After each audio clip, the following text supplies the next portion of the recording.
చెప్పి శనగలడ్డు చేదబెట్టి సాగనంపింది.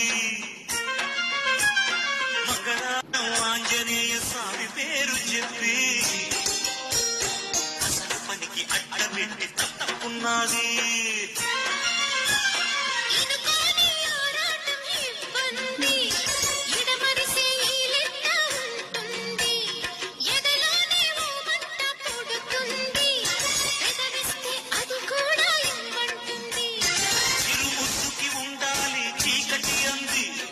ఏ కళ్ళు పడకుంటే ఓకే అంది.